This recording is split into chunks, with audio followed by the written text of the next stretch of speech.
Hey everyone, and welcome to another Plotty Time Minisode. I hope you liked that one last week where we talked about the game Pepsi Man, which, that certainly, it was a game. So this week, it's just me, Poppascotch, and I am going to be talking about another game, which was easy to platinum, which means we're doing another episode for the NUMM SKULLS. We called it the NUMM Chronicles. That's right, that's what we called it. It's been a while since I recorded my last entry to the NUMM Chronicles. But this week, I am talking about a game that only took a few hours to platinum with a guide, and even without the guide, it probably would have been pretty easy too. Basically, the guide just meant I didn't have to replay any sections, which was probably a good idea. So this week, I am talking about the game Jazzpunk. That's right. This game was I hesitate to say it was bad because I don't think the game was bad. I thought it was very atmospheric, very different, very strange, and it went for a lot of hits that were humor based, and not a lot of them worked for me. I'll get into it. But the game was developed by Necrophone Games and published by Adult Swim Games. It was written by Louis Hernandez and Jess Browse. It was released February 7th, 2014 on Windows, Mac OS X, and Linux. And then it came to PlayStation 4 September 20th, 2016. So just over 2 years later. About 2.5 years later. Anyway, so the game is it's kind of a puzzle game. It's mostly a puzzle game. You play an unseeable character in the first person view. You're walking through different worlds. You get assigned basically, like, it starts, and it kind of is, I guess, most of the time an espionage thriller, I guess is the best way to put it. It's very confusing. I'll get to it. It's crazy, but it did take me just under 3 hours to platinum. That was probably with several breaks. This was not a difficult one at all. On the scale of 1 to 10 on how difficult, it's definitely a 1. All you have to do is do like 3 or 4 things to do the guide, and the rest is pretty damn easy. So, anyway, the gameplay, like I said, single player, first player, there's a lot of exploration involved, there's a lot of bad comedy, there's a lot of puzzle solving. So you start the game, you go to your handler, and it dumps you into a very surrealist world very quickly. But which I think was supposed to be used for humor effect. It didn't really hit me very hard at all. I just didn't think a lot of the humor really hit. It's like the humor, the best way I can explain it is, do you remember those movies that were like parody films that came out? Like in, oh God, I don't know. Scary Movie was probably one of the first. Obviously, there've been parody movies forever. The Naked Gun, that's the one that really caused Airplane. A lot of them from back in the day. But there was a new surge of them that came out, like Action Movie. Was that one of them? Whatever. I know Disaster Movie was one of them. Something about the Spartans that was supposed to be like a play on 300. So this must have been like early 2000s till mid 2010s maybe this all went happen. But there was a lot of them. I think Seltzer and Friedman were the guys' names. In fact, I'm going to pause to look that up.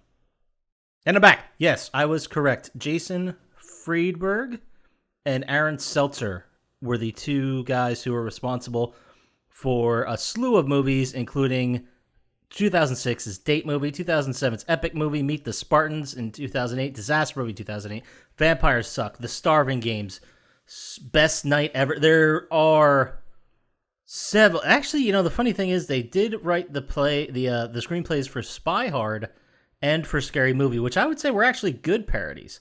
But these two clowns made this string of movies, Date Movie, Epic Movie, Meet the Spartans, and they were supposed to be in the spirit of like the Naked Gun, like I mentioned. They're supposed to be parody films that take a genre that you know and love, turn it on its side, make it weird, give you the unexpected, and that's where they get the laughs.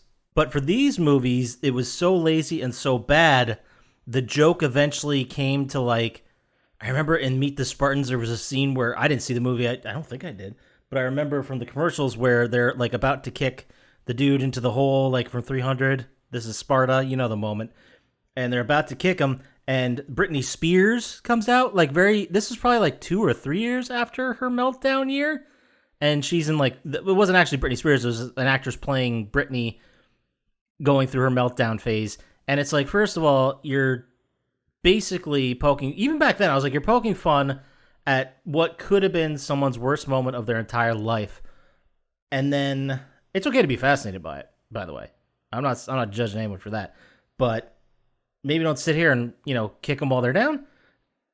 Clearly, she was having some kind of mental issue. I'm not a doctor. I don't know what it is, but you wouldn't sit there and make fun of a guy who lost their leg and then had trouble getting on a bus, would you? No, it's a dick move. Anyway, so these guys are assholes, I've determined. But they also, the joke, like I said, is you just look at something and you're like, look, here it is. And it's supposed to be it. And you're like, well, there's no joke. It's just, okay, you brought this person on, now what? That is, to bring it all back finally, that is the point, the driving force of Jazzpunk. Except instead of movie like pop culture references no one cares about, it references movies and video games and stuff like that. Now, to get into the game a little bit, the first level you get to is the Soviet consulate. You have a big area out front where you can do a bunch of stuff. You can interact with people. There's a frog that makes you pick words out of the air for hacking. There is a guy who has you put a bunny in a blender. All these things are real. And then I think a trophy, I forget what it is. It is something about finding all the boxes. Oh, there it is. Conversationalist. You have to talk to 3 inanimate cardboard boxes that are just around the level. Like, that's the trophy we're dealing with here. Then you eventually get the guys to drop the painting ladder type situation. What are they called? It's not scaffolding. The thing on the side of the building the window washers use. I can't remember the name. But they're on one of those, and you bring them down, you get up, you are sneak into the building, get what you need to get. The next level, Ikeyaki Alley, is basically a very claustrophobic, very maze-like set of stores. You eventually have to just get to the end, collect a bunch of spiders from the restaurant, and scare a guy. Yeah, I don't know. And then the next level is the Expedition, it's called, but it's basically just like you remember the Indiana Jones, the very famous scene where they just, I'm sure they pulled it from earlier movies. It's been used a bunch, but where the plane is like flying through the sky and then you just see like superimposed a map and a line going across it to show where they are. Yeah, you get it. You're smart. You get stuff. That's the whole thing, but you get to control the plane basically, and you have to fly in every single location, which there are 80 of them, and all of them are like bad travel puns. I mean, they're not good. None of them even come to mind because I don't think I read any. I was like, ha, good one. Then you have the penthouse where there's a bunch of missions or trophies to get in there. You essentially, if there's a mini game, I'll get to the mini games in a sec, but there's a bunch of mini games in here that you go through to get desired results and move on with the puzzle. None of these puzzles are difficult, but in here there's a thing you can do where you get in a pillow fight. And it's like supposed to be a really cute, sexy, like little pillow fight. This girl's like, "Hey, come here, dude!" And then you take the pillow, you hit her, and she breaks out the window and flies off it. And it's okay. It's an okay bit, but it's pretty funny. I guess I'm not thrilled, but like if that's the best bit and that's the one I remember, come on. There's also a trophy. Probably my favorite trophy of the whole game was called Bloody Mary on the Rocks. It's called Serve a Bloody Mary. They don't give you any description on how to get it. So this is a good one where you find people in a hot tub next to the tennis court. You jack it up, and it creates like a slurry. So you put it in a glass and then feed it to a lady. And she's like, oh my God, this is great. That's really gross. But I was like, Jesus, this game went dark very quickly. So that about does it for the trophies. There's nothing really crazy or interesting. The only one that might give you trouble, really, is in the Kai Tak Resort level. You need to put on a whole bunch of lipstick and put on most of your face. And then there's another trophy right after that that's you have to kiss 3 people while wearing lipstick. So if you didn't do the lipstick one, you're going to miss it. So it's not technically missable. There's a lot of free roam in these, a lot of puzzle solving, a lot of bullshit. But there's also, in the first level, serious degousing skills, which you have to do before the Essence of Pigeon mission. Basically, you get a degausser, and you have to degauss 4 undercover agents in the park where they pop out of trees. Very easy. Then you have to hit pigeons with them, and then you'll kill the pigeons, and then you have to find the spray. You make a spray of the pheromones, and you have to spray people with it to get essence of pigeon. And then at the end of that mission, you put a pigeon in your jacket, and the whole point is the next level you show up with that thing in your jacket. So there's a couple ones you got to kind of keep an eye on, but they're nothing really crazy, nothing that really jumps out at you. Now, I'm almost halfway through this thing, and I didn't even get to the mini games yet. The mini games in this are wild. Like, each level, you will have a mission you're supposed to do. Like, in Soviet consulate, your mission was to get to the mainframe. So you had to break into the consulate, you had to get the mainframe. All these mini games are just out and about in the square out front. Like I mentioned to you, the one where you hit 3 pigeons, yeah, that was a mission. Getting a rotary phone to talk to you is another mission. You had to get into the frog who was hacking, and he just had words around the screen. You had to click on him. I don't know why it was hacking, but you had to.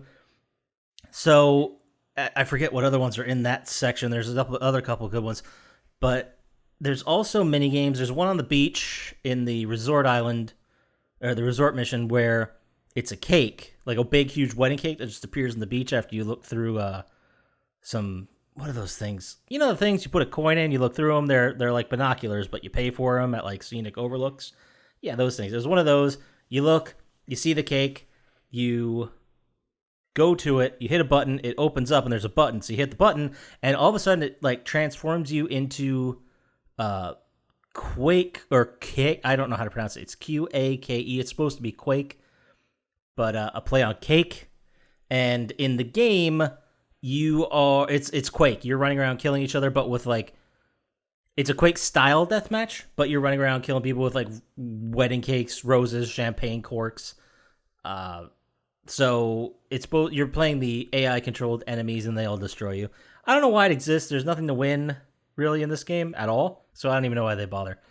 There's also a mission. I don't know if I hit it. I don't know if I actually made it, but in the videos I watched, it's like a play on Pizza Hut, and it's like Pizza Shack when you get to the end of it, but everything's made of pizza, and it's just a maze, and it's very, like, that's one of those moments I was talking about with the Friedberg Seltzer films. You just point at something and say, look, and it's like, that's not a joke. So I went through Pizza Place, and at the end it was a Pizza Shack that looked a lot like the Pizza Hut logo, but it wasn't Pizza Hut.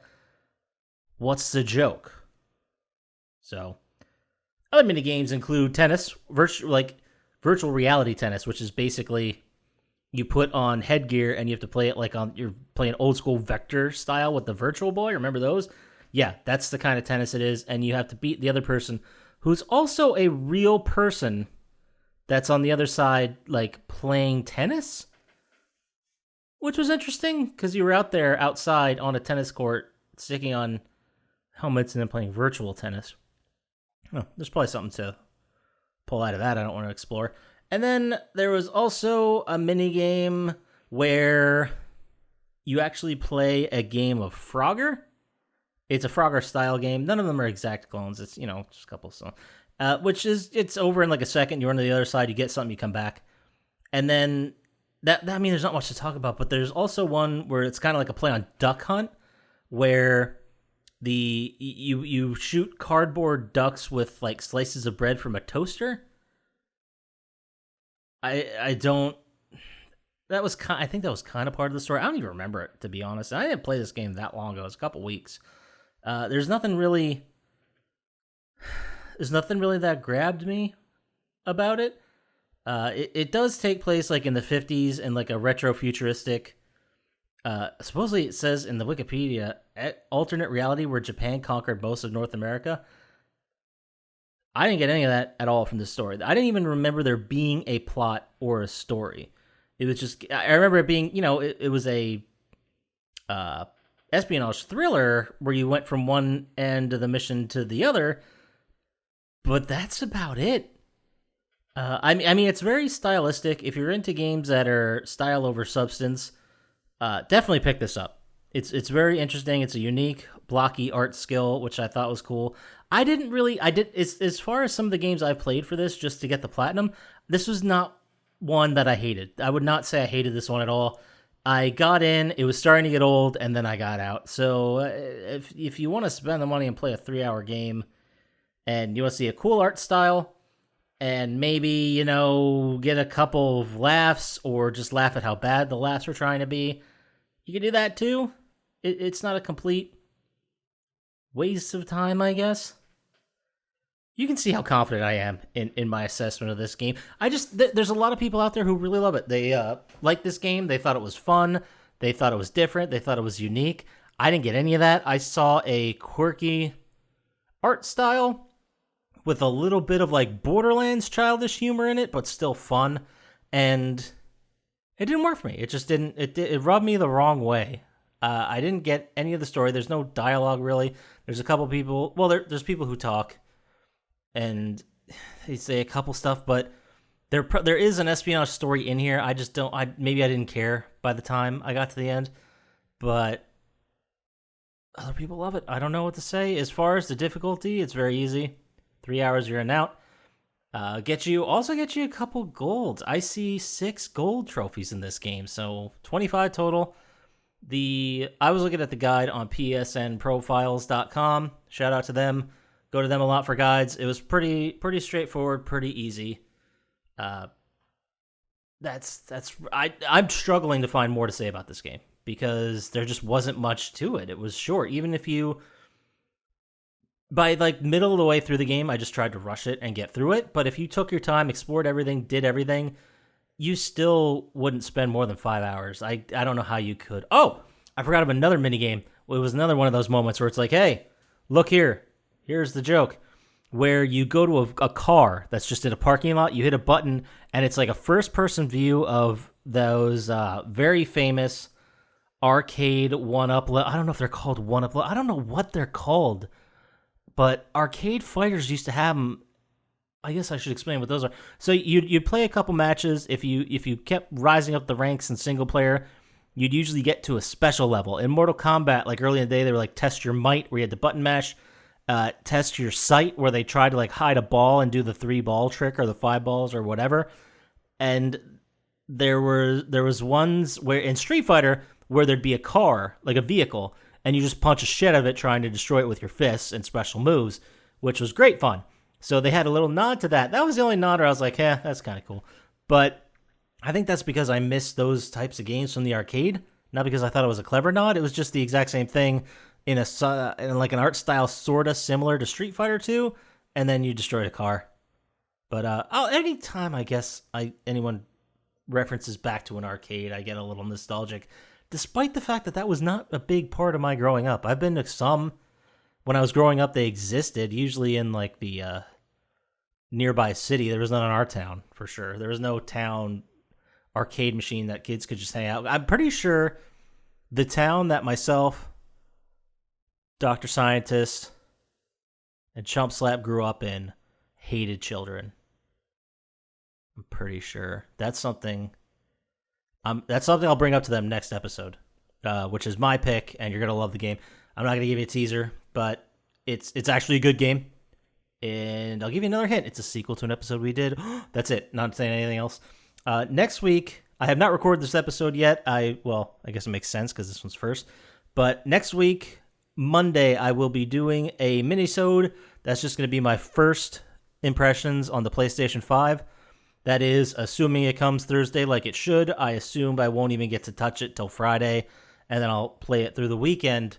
And I want to give a very brief, just first impression look, what I like, what I don't like, what works, what doesn't, what there's to look forward to, if anything, what games did I maybe try out. I'm still not sure about that one yet.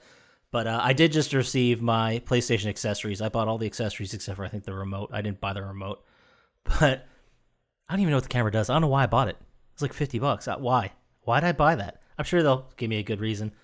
Because the VR? Maybe the PS5 version of VR? Whatever. So, first impressions, PlayStation 5. Next week, look out for that. If you want to listen to the podcast, you already know where you're at. So, if you want to direct friends, we are on Apple Podcasts, Spotify, Stitcher, Audible? No, that's not the Amazon Music. That's the one. That's what they're doing. I think they're going to combine those. I don't know. I don't have any inside info. Don't take that as gospel. But Amazon Music, Google Play, also Google Podcasts, that thing. So there's plenty of ways to get to us. You could also go to our YouTube channel, like and subscribe on there. That really helps us out when you do that, and you watch stuff on there. Even though I know you're not watching anything, you're just seeing our logo. So you can just have it play in the background, and you can get around those work filters, so you can actually listen to something. That's pretty cool, right? I mean, what else are you watching on YouTube? Just let it roll. Just let it roll. Just get a couple clicks. We'll love you. If you want to send us an email, plottytime@gmail.com. We're always there. We're always looking. We're always responding. We love you guys. Thanks for listening. And I guess I will talk to you next time. You can also hit us on the socials at plottytime on Instagram and Twitter. Take care.